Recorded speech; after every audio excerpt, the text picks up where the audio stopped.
Welcome friends, फार्मैक के इस video में आपका स्वागत है। इस वीडियो में हम फार्मैक का जो सेटअप 28 फरवरी 2021 को रिलीज होने जा रहा है उसमें क्या नए फीचर्स और क्या इंप्रूवमेंट्स किए हैं इसके बारे में जानकारी लेंगे। हमेशा की तरह हम पहले देखेंगे कि फील्ड से आपके तरफ से जो एरर्स या मॉडिफिकेशंस रिपोर्ट हुए हैं, सजेशंस आए हैं, उससे क्या किया गया है। उसके बाद में नए फीचर्स ये सेटअप में क्या किए गए वो हम बताएंगे, क्योंकि 31 मार्च को ईयर एंड का इम्पोर्टेंट ऑप्शन हमें हर बार रन करना पड़ता है, तो ये प्रोसेस का डिटेल एक्सप्लेनेशन ये सेटअप में हमने इंक्लूड किया है। और जैसे आप जानते हैं कि ई इनवॉइसिंग फैसिलिटी शुरू हो चुका है, तो उसके हमारे फार्मा बिजनेस पे क्या अफेक्ट हो सकता है और फार्मेट में इसके लिए आपकी क्या सुविधा है, ये हम विस्तृत जानकारी लेंगे। अभी देखते हैं वन बाय वन। फील्ड से जो चीजें रिपोर्ट हुई थी उसमें से ये पॉइंट्स हमने किए हैं। जैसे नए सेटअप में अगर आपको बिल की प्रिंट ना देते हुए सिर्फ सीएसवी या पीडीएफ फाइल में रिटेलर को मेल करना है तो आप कर सकते हैं। इसके बाद में सेल्स बिल में नेट रेट प्रिंटिंग की फैसिलिटी भी दी चुकी है। इसके बाद में आउटस्टैंडिंग कंट्रोल जो एक फार्मैक का इंपॉर्टेंट पॉइंट है, जैसे कि आपने डिफाइन किया हुआ अमाउंट के ऊपर अगर किसी पार्टी का आउटस्टैंडिंग जाता है या नंबर ऑफ बिल्स ज्यादा होते हैं तो बिलिंग के टाइम पे आपको वार्निंग देना या तो फिर स्टॉप करना बिलिंग, ये सब कंट्रोल बिलिंग के टाइम पे फार्मैक में पहले से ही है।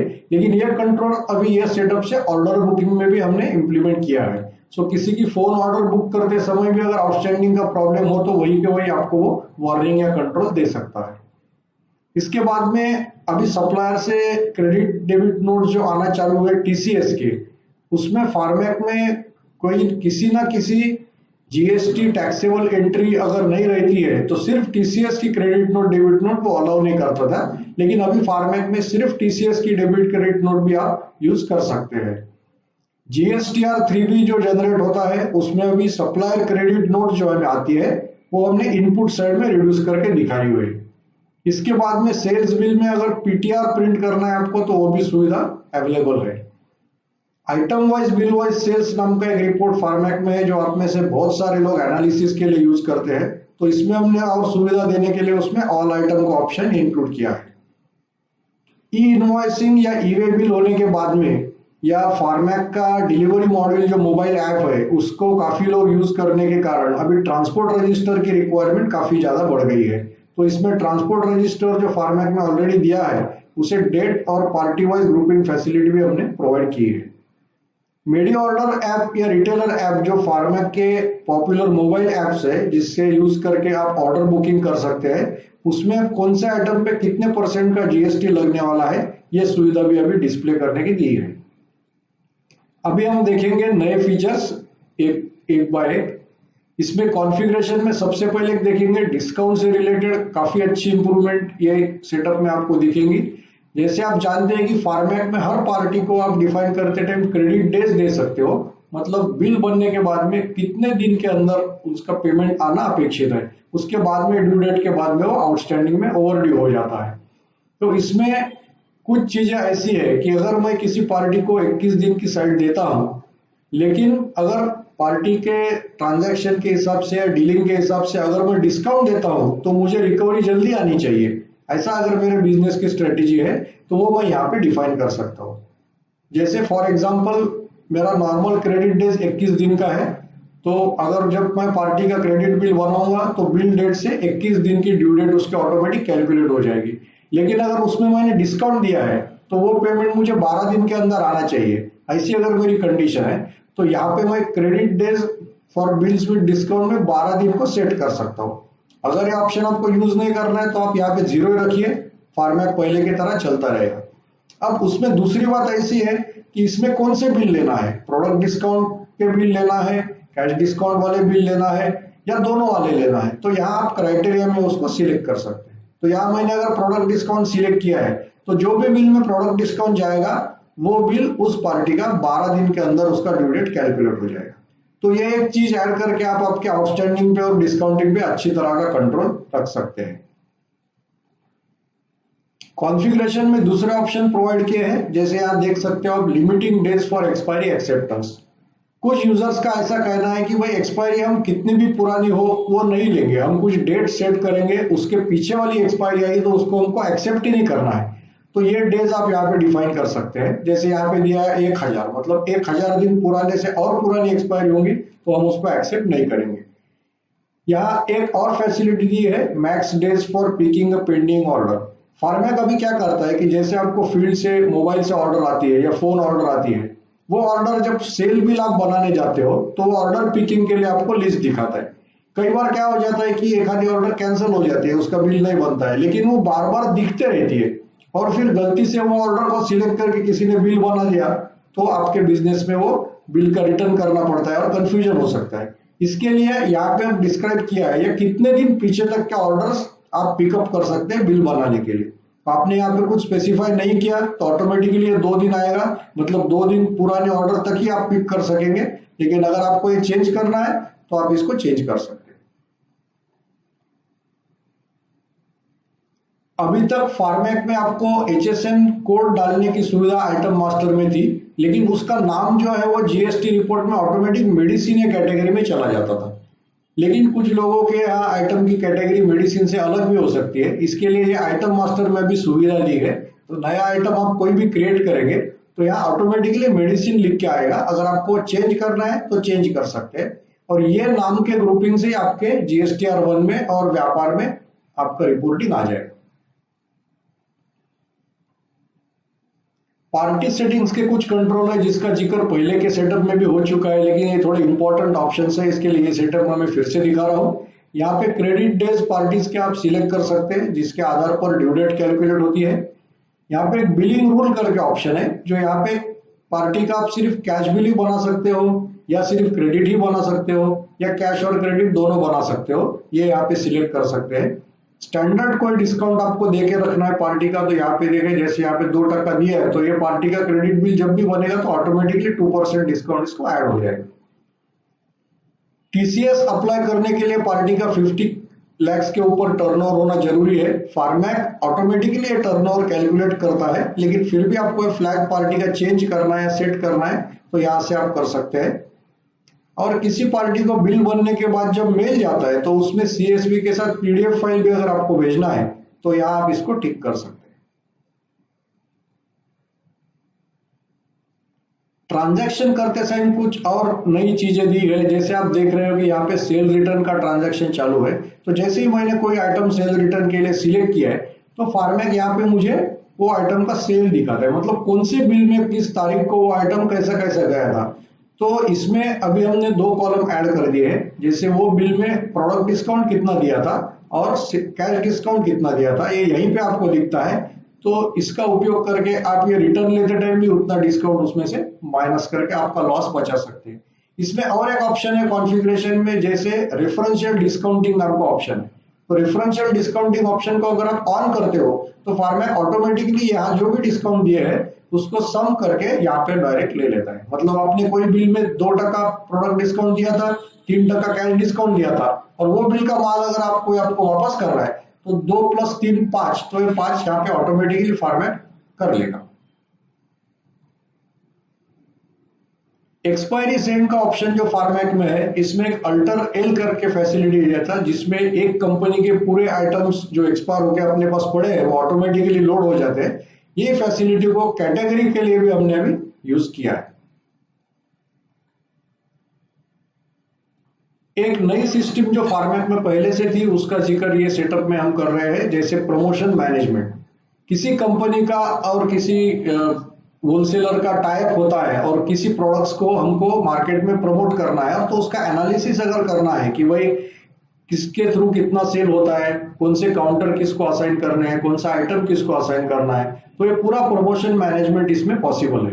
प्रमोशन मैनेजमेंट के आपको 2 ऑप्शन है, एक तो आइटम अलोकेशन और दूसरा पार्टी अलोकेशन। मतलब जो भी आपका सेल्स पर्सन है या जो भी मार्केटिंग मैनेजर है, जो भी पर्सन रिस्पॉन्सिबल है, उसको हम यहाँ पे आइटम अलॉट कर सकते हैं। जैसे अभी मैंने देखा है सिलेक्ट टू अपडेट में मैंने ये सेल्समैन सिलेक्ट किया है मेरा, और उसके बाद में 1 बाय 1 में आइटम सिलेक्ट करके यहाँ डाल सकता हूँ कि ये आइटम्स के सेल के लिए मेरा ये सेल्समैन जिम्मेदार है।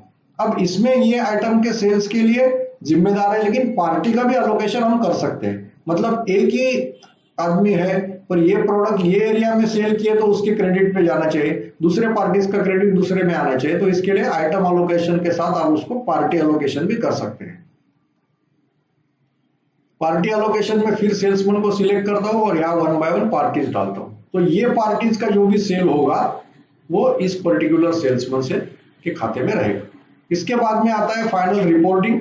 जैसे पर्सन वाइज सेल्स में फिर मैं फ्रॉम डेट टू डेट लेता हूँ, सिंगल पर्सन ऑल पर्सन लेता हूँ, और उसके बाद में ये रिपोर्ट मुझे आइटम वाइज चाहिए या पार्टी वाइज चाहिए। इसमें पूरा प्रमोशन मैनेजमेंट का मैं एनालिसिस कर सकता हूँ, जिसके बेसिस पे आप इंसेंटिव्स और अदर कैलकुलेशन उनके कर सकते हैं। अभी इंपॉर्टेंट ऑप्शन हम ईयर एंड थोड़ा सा देखेंगे विस्तार से, क्योंकि 31 मार्च को ईयर एंड जब हमारा हमेशा 31 मार्च को होता है, तो दूसरे दिन 1 अप्रैल को हमको जब फार्मेक शुरू करना होता है, तो नया फाइनेंशियल ईयर फार्मेक में ऑलरेडी ओपन होना चाहिए, तभी हम नई साल का बिलिंग कर सकते हैं।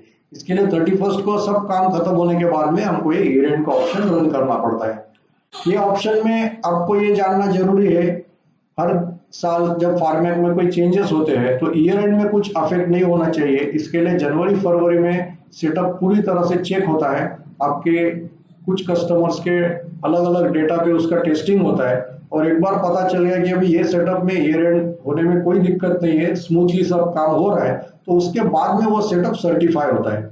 तो आपने ये देखना इंपॉर्टेंट है कि ईयर एंड के पहले आपके यहाँ फार्मेक का सेटअप अपडेट होना चाहिए। अब ये पता कैसे चलेगा, आप जब ईयर एंड के स्क्रीन पे जाओगे तो यहाँ पे आपको देखना है ये सर्टिफाइड फॉर FY 2020-2021 है या नहीं है। वो अगर नहीं है तो आप कस्टमर सपोर्ट से या चैनल पार्टनर से कांटेक्ट करके नया सेटअप डालिए, ताकि आप निश्चिंत रह सकते हैं कि आपका ईयर एंड स्मूथ हो जाएगा। इसके बाद में हम ऑप्शंस देखते हैं। ईयर एंड में जैसे स्टैंडर्ड जो ऑप्शन फार्मा ट्रेड में लगते हैं उसको ऑटोमेटिकली टिक किया है, लेकिन आप उसको चाहिए तो चेंज कर सकते हैं। मैं एक एक ऑप्शन फिर से आपको बताता हूँ। अकाउंट क्लोजिंग बैलेंसेस ये टिक है, मतलब मेरे पार्टीज के और बाकी क्लोजिंग बैलेंसेस जो होंगे वो ओपनिंग करके अगले साल में मुझे ट्रांसफर करना है। अगर मुझे फिर से सब इनपुट करना है तो मैं इसको टिक निकाल दूंगा तो ट्रांसफर नहीं होंगे। इग्नोर सप्लायर अकाउंट्स, कुछ लोगों का स्टाइल ऐसा रहता है कि सप्लायर का कोई भी बैलेंस या कुछ भी अकाउंट्स वो आगे ट्रांसफर नहीं करते, वो मैन्युअली फिर से भरते हैं, तो अगर वो चाहिए तो आप इसको टिक कर सकते हैं। बिल वाइज आउटस्टैंडिंग आपको पूरे कैरी फॉरवर्ड करना है तो ये टिक वहां पे ऑलरेडी है, नहीं है तो आप इसको निकाल सकते हैं। पेंडिंग रिटर्न गुड्स जो पेंडिंग है आपके पास, कस्टमर ने जो जमा किए हैं सेल्स रिटर्न या एक्सपायरी, उसको नए साल में ट्रांसफर करना जो ये भी पेंडिंग है, तो उसके लिए ये टिक है। एक्सपायर्ड गुड्स अपने पास जो पड़े हैं वो कंपनी को वापस भेजने के लिए नए साल में अगर वो रिकॉर्ड चाहिए तो इसको भी टिक रखिए। बैच वाइज क्लोजिंग स्टॉक, किसी होलसेलर क्या ऐसा रहता है कि वो पूरा स्टॉक फिर से गिनते हैं और फिर से डायरेक्टली डाटा एंट्री करते हैं, तो वो लोगों ने इसको निकाल देना है ताकि बैच वाइज आपका कोई स्टॉक ट्रांसफर नहीं होगा। बाकी लोगों ने इसको टिक रखना है ताकि क्लोजिंग स्टॉक पूरा के पूरा आपका ट्रांसफर हो जाएगा। पीछे के 3 साल की ट्रांजैक्शन फाइल हिस्ट्री क्रिएट करके रखना है, तो ये इसको टिक रखिए। इसके बाद में ये साल में पार्टी की आपने रिसीट पेमेंट एंट्रीज को बिल वाइज सेटल ना करते हुए ऑन अकाउंट रखा है, तो ऐसी सब ऑन अकाउंट एंट्रीज पार्टीज की इकट्ठा करके हर पार्टी की एक ही एंट्रीज इसमें पास की जाएगी। Take backup of the present year data, year end के पहले ये साल का बैकअप लेना एकदम अनिवार्य है, इसके लिए ये टिक को आप ऐसे ही रखिए। इसके बाद में आप ईयर एंड का पासवर्ड यहाँ पे डाल सकते हैं और प्रोसीड कर सकते हैं। इसके बाद जैसे ही फार्मेक आपको एक एक स्टेप के लिए प्रॉम्प्ट करेगा, आपको उसको ओके करना है। स्टेप बाय स्टेप आपका ईयर एंड हो जाएगा। नया साल जो है 2021-2022 क्रिएट हो जाएगा और उसमें आपका नया फॉर्मेट चालू होगा, आपका बिलिंग आप चालू कर सकते हैं। इसके लिए कोई भी रिक्वायरमेंट अगर आपको चाहिए, जानकारी चाहिए, तो आप सपोर्ट डिपार्टमेंट से कॉल कर सकते हैं। ईयर एंड के पहले आप कॉल बुक करके अपना टाइम भी फिक्स कर सकते हैं और ईयर एंड कर ले सकते हैं। अभी हम देखेंगे ई इनवॉइस के बारे में कुछ जानकारी लेंगे। जैसे आपको पता है कि ई इनवॉइसिंग या जीएसटी का नया फीचर ये ऑलरेडी 100 करोड़ से ऊपर जिनका ट्रांजैक्शन है ये लोगों के लिए 1 जनवरी से शुरू हो चुका है। अभी तक कुछ पता नहीं है कि ये 100 करोड़ की लिमिट नीचे आके 50 होती है, 10 करोड़ होती है, या सभी लोगों के लिए कंपलसरी होता है, ये पता नहीं है। कुछ भी डिसाइड नहीं कि 1 अप्रैल से आगे क्या होगा। लेकिन फार्मेट पूरी तरह से इसके लिए रेडी है, क्योंकि सॉफ्टमैन के फार्मा छोड़ के बाकी ग्रुप के जो क्लाइंट है उसमें काफी क्लाइंट 100 करोड़ के ऊपर ऑलरेडी टर्नओवर कर रहे हैं, तो उनके लिए इनवॉइसिंग पैच जो हमने डेवलप किया है वो अच्छी तरह से चल रहा है, तो इसी को हमने फार्मैक में इंप्लीमेंट करके आपके लिए रेडी रखा है। हमने एक से ज्यादा जीएसपी के साथ टाई अप करके उनके साथ इंटीग्रेशन फिक्स करके रखा है, ताकि आप आपके चॉइस का जीएसपी सिलेक्ट कर सकते हैं। और अगर गवर्नमेंट का कुछ रूल चेंज होता है और आपको ऐसा लगता है कि आप वो स्कीम में बैठने वाले हो, आपको ई इनवॉइसिंग करना है, तो आप 25 मार्च के बाद कभी भी सॉफ्टमैन में कॉल करके एडमिन से बात कर सकते हैं और ई इनवॉइसिंग रजिस्ट्रेशन के लिए एनरोल कर सकते हैं। अभी हम थोड़ा सा डिटेल देखेंगे इसका। ई इनवॉइस क्या है? जब हम B2B ट्रांजैक्शंस करते हैं जिसमें सेल्स आता है, डेबिट नोट, क्रेडिट नोट आता है सप्लायर के लिए, जिसको हम GSTR 1 में अपलोड करते हैं अभी तक, तो इसमें जीएसटी डिपार्टमेंट को हर ट्रांजैक्शन होने के बाद तुरंत उसको जीएसटी के साइट पे अपलोड करना है। मतलब जैसे आपका बिल बन के फाइनल हो गया, उसको प्रिंट करके माल भेजने के पहले आपको उसको जीएसटी के साइट पे अपलोड करना होता है। और जब आप उसको अपलोड करते हो तो उसके बाद में वो इनवॉइस सेव होने के बाद में, गवर्नमेंट के सर्वर में सेव होने के बाद में आपको उसका एक यूनिक IRN नंबर मिलता है, और वो IRN नंबर हमको अपने बिल पे प्रिंट करना पड़ता है माल भेजने के पहले। तो वो IRN नंबर, डेट और उसके साथ एक QR कोड आता है। ये तीनों चीजें अपने टैक्स इनवॉइस पे प्रिंट होनी चाहिए, क्योंकि जो लोग ई इनवॉइसिंग के लिए रजिस्टर्ड है उनके IRN और QR कोड के बगैर अगर कोई इनवॉइस मार्केट में पकड़ा गया माल उसके साथ में, तो उसको पेनल्टी भी है। तो इसके लिए यह जानना बहुत जरूरी है कि बिल बनाने के बाद में तुरंत उसको गवर्नमेंट के साइट पे सेव करना है, उसका IRN लेना है, उसका IRN और QR कोड फॉर्मेट में सेव करना है, और उसके बाद में वो बिल प्रिंट करना है। तो इसके लिए ये जाहिर है कि बिलों का मॉडिफिकेशंस नहीं होना चाहिए, बिल फाइनलाइजेशन प्रॉपरली होना चाहिए, और उसके बाद में उसका IRN जनरेट होना चाहिए। अभी इसकी एप्लीकेबिलिटी क्या है? अभी तो जो बिजनेसेस का टर्नओवर 100 करोड़ या उससे ऊपर है वो इसके लिए एलिजिबल है। जो 1 अप्रैल से नियम होगा उसके बाद में हम उसको देखेंगे। इसका GSTR 1 पे क्या फर्क पड़ने वाला है? क्योंकि हर B2B ट्रांजैक्शन का अपलोड आप ऑनलाइन ट्रांजैक्शन रियल टाइम पे करने वाले हो, तो GSTR 1 फाइल करते टाइम आपको B2B ट्रांजैक्शन अपलोड करने की जरूरत भी नहीं है, और वो एक्सेप्ट भी नहीं करेंगे, क्योंकि ऑलरेडी आपने किए हैं ई इनवॉइसिंग के थ्रू, तो ये ऑटोमेटिकली जीएसटी के साइट में आपके लिए पॉपुलेट हो जाएंगे। हमारे वर्किंग स्टाइल पे इसका क्या फर्क पड़ सकता है, ये देखना भी बहुत इंपॉर्टेंट है, क्योंकि ट्रेड से रिलेटेड कुछ आपकी रिक्वायरमेंट ऐसी है जिसको हम ये भी नहीं बोल सकते कि ये जेन्युइन नहीं है, लेकिन कानून के तहत कुछ चीजें ऐसी है कि जो नहीं भी होनी चाहिए। तो अभी हमारे ऊपर इसका फर्क कैसे पड़ेगा? जैसा फर्क ऐसे पड़ेगा कि ये सिस्टम तो स्मूथली रनिंग है फार्मैक में काफी दिनों से, और आपको भी शायद कंपनी से ई इनवॉइसिंग आना शुरू हो चुका है। गवर्नमेंट का जीएसटी कलेक्शन भी काफी अच्छी तरह से इंक्रीज हो चुका है। इसके लिए एक्सपेक्टेड है कि शायद टर्नओवर लिमिट कम करके 1 अप्रैल से ज्यादा लोग इसमें ला सकते हैं। हम लोग ऑलरेडी 3-4 जीएसपी के साथ टाई अप है। डायरेक्टली फार्मैक से ही आपको जीएसटी के साइट पे कनेक्शन मिलता है, और ऑनलाइन आपका इनवॉइस नंबर और पूरी इंफॉर्मेशन गवर्नमेंट साइट पे जाने के बाद IRN नंबर हमको आता है। लेकिन ये हम जनरेट करते हैं टैक्स इनवॉइस प्रिंट करते टाइम, ताकि बिल प्रिंट करने के पहले आपको उसमें कोई चेंज करना है, कोई आइटम और डालना है, क्वांटिटी चेंज करना है, कोई रिमूव करना है, कुछ माल आपको अगर नहीं मिला है, अपने दुकान में नहीं है, तो बिल फाइनलाइजेशन के बाद प्रिंटिंग के टाइम पे हम इसका ई इनवॉइसिंग जनरेट करेंगे, ताकि आपको बिल फाइनल करने के पहले जो भी चेंज करना है उसको आप कर सकते हैं। और इसका दूसरा फायदा ऐसा है कि जब आपका ई इनवॉइसिंग रेडी हो जाता है तो उसमें ट्रांसपोर्ट डिटेल अगर आपने दिए तो उसका ई वे बिल भी ऑटोमेटिकली जनरेट हो जाता है। हमारे लिए इसमें इंपॉर्टेंट क्या है? There is no modification facility for IRN और e invoicing portal. E invoicing portal पे एक बार आपने इनवॉइस चढ़ा दिया तो उसके बाद में आप उसको मॉडिफाई नहीं कर सकते। अगर वो बिल आपका चेंज होता है तो आपको वो IRN रीजनरेट करना पड़ेगा अलग बिल नंबर के साथ, और पहला बिल नंबर जब आप कैंसिल करोगे तो वो कैंसिलेशन का ट्रांजैक्शन भी गवर्नमेंट की साइट पे ऑटोमेटिकली फार्मैक के थ्रू चला जाएगा। अब ई इनवॉइसिंग जब प्रिंट होता है तो उसमें IRN भी प्रिंट होना और QR कोड की इमेज भी प्रिंट होना जरूरी है। तो जाहिर है कि डॉटमेट्रिक्स प्रिंटर अगर आप अभी तक यूज कर रहे हो तो वो QR कोड प्रिंट करने में एक तो समय भी बहुत ज्यादा लगेगा और QR कोड अच्छा प्रिंट भी नहीं होगा, जो कि अगला कोई स्कैन करके देखना चाहता है तो शायद वो स्कैन भी ना होगा। इसके लिए आपको जल्दी से जल्दी लेजर या इंकजेट प्रिंटर्स पे आपका इनवॉइसिंग शिफ्ट करना जरूरी है। विदाउट वैलिड IRN अगर आपका माल वहां पे गया तो शायद उसके लिए पेनल्टी भी है। तो इसके लिए डिलीवरी चालान के ऊपर जो लोग बिजनेस करते हैं उन्होंने सोचना चाहिए कि उसको कंटिन्यू रखना है या सेल बिल रखना है, या जैसे भी आपकी फिर रिक्वायरमेंट है वो हिसाब से एडजस्ट करना है। बेहतर यह है कि आप पैकिंग स्लिप का ऑप्शन फॉर्मेट में जो है वो यूज कर सकते हैं। बिल प्रिपेयर करने के बाद उसका पैकिंग स्लिप निकालिए। पैकिंग स्लिप निकालने के बाद पूरा माल निकालने के बाद अगर कोई माल शॉर्ट है, कोई आइटम चेंज है, तो बिल को मॉडिफाई करके फाइनली प्रिंट होने के बाद आपका IRN नंबर जनरेट हो जाएगा। इसमें कॉस्टिंग का अभी तक कुछ डिटेल पता नहीं है।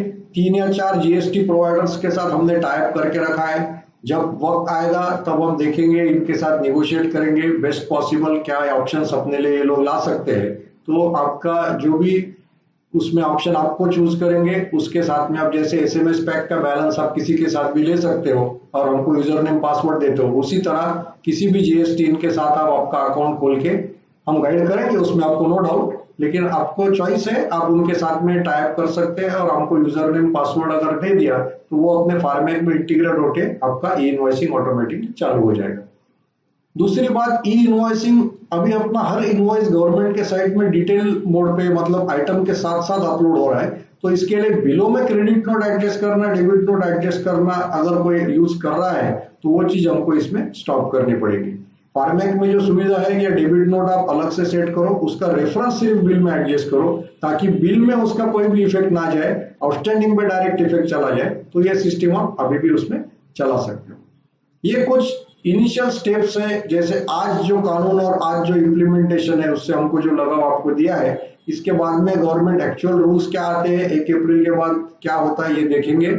इसके लिए आप और जानकारी भी लीजिए, आपके GST कंसल्टेंट से बात करके रखिए और उनके हिसाब से आप आपका फाइनल डिसीजन ले सकते हैं। ये था नया सेटअप जो आने जा रहा है 28 फरवरी को, उसके बारे में डिस्क्रिप्शन। अभी कुछ चीज और बताना चाहते हैं। ये मेडी ऑर्डर प्लेटफॉर्म हमने जो शुरू किया है उसको आपकी तरफ से बहुत अच्छा रिस्पांस मिल रहा है। We are really thankful to you for all this support. इसमें अभी रोज 2000 से ज्यादा ऑर्डर्स हम प्रोसेस कर रहे हैं और 5000 से ज्यादा MR रिपोर्टिंग की रिक्वेस्ट हम अपने साइट पे से हैंडल कर रहे हैं। We are really thankful to you for this support और हमें उम्मीद कर रहे हैं कि ज्यादा से ज्यादा होलसेलर और रिटेलर ये प्लेटफॉर्म पर जुड़े। क्लाउड बैकअप की सुविधा भी एक अच्छी सुविधा प्रोवाइड की है। आज की डेट में 550 से ज्यादा कस्टमर्स उनका डेटा क्लाउड बैकअप पे स्टोर करके सेफ्टी महसूस कर रहे हैं। अगर आप अभी भी नहीं कर रहे हैं तो सपोर्ट डिपार्टमेंट से टच करिए और आपका फॉर्मेट सेटअप करके आप भी क्लाउड बैकअप का यूज कर सकते हैं। अप्रैल 2021 से हम ये रिटेलर प्लस नाम का पोर्टल लॉन्च करने जा रहे हैं, जिसमें रिटेलर्स आपके पास से जो इंफॉर्मेशन मांगते हैं, उनका आउटस्टैंडिंग हो या उनका सेल्स रजिस्टर हो या उनका और भी कोई डिटेल हो, GST और उनके रिलेटेड हो, तो ये चीजें वो ऑटोमेटिकली रिटेलर प्लस पोर्टल से ले सकते हैं। अगर आप रजिस्टर करते हो कि आपका डेटा उस रिटेलर को वो पोर्टल से दिखना चाहिए, ऐसा आप रजिस्टर कर सकते हो। तो ये चीजें रिटेलर खुद के खुद इंटरनेट पे जाके या मोबाइल ऐप से ले सकते हैं। आपके सजेशंस और फीडबैक का हमें इंतजार रहेगा आपका अपना फॉर्मेट और अच्छा बनाने के लिए। Thank you very much. Stay safe, stay healthy.